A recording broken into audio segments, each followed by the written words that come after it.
comme c'est le génie de l'allemand de mettre le mot important tout à la fin, on le devine, on pense que ça va venir, mais il vient pas, et hop, il vient. Et ça, je crois que c'est souvent une manière qu'a Beethoven et Bach encore plus de construire les phrases. C'est certainement pas ça.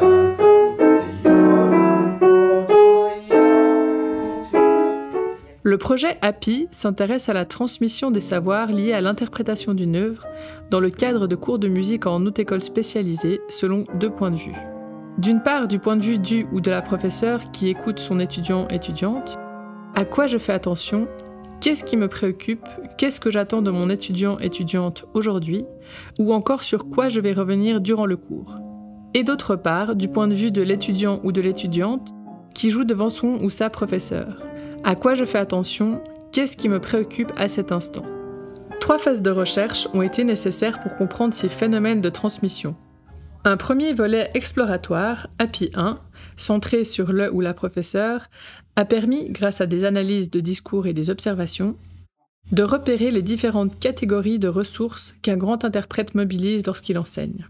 Cette catégorisation a soulevé la question de la subtile balance entre transmission et émancipation dans la construction de personnalités artistiques.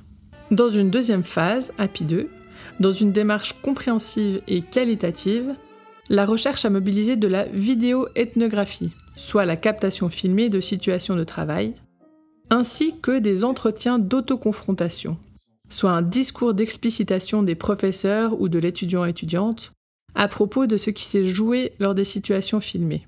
Cette méthodologie a permis de dégager 3 activités typiques du ou de la professeure d'instrument en situation d'écoute: scanner, laisser faire et explorer. Chacune des activités étant intimement liée à un positionnement pédagogique particulier.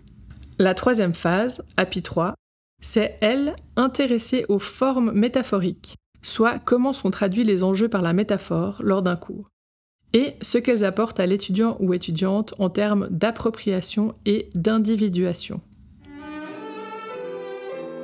Donc la plus grande difficulté pour moi, c'était de venir avec 2 caméras, donc dispositif impressionnant, imposant, et pourtant de se faire discret dans la salle pour ne pas perturber ce duo qui a l'habitude de travailler de manière confidentielle.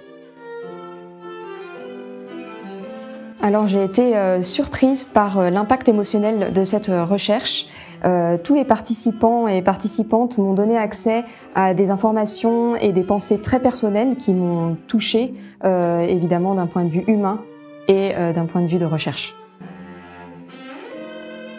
Alors j'ai particulièrement aimé rentrer dans la bulle du binôme très confidentiel professeur-élève d'un cours de haut niveau instrumental, et je l'ai ressenti comme un privilège. Pendant cette recherche, 4 professeurs et 9 étudiants et étudiantes ont été impliqués. Une centaine d'heures de vidéos ont été tournées, 80 heures ont ensuite été retranscrites et 2 minutes ont subi un petit problème technique. Ainsi, ce projet a permis d'apporter de nouvelles méthodes d'enseignement pour les didacticiens et didacticiennes par le biais d'un matériel pédagogique original.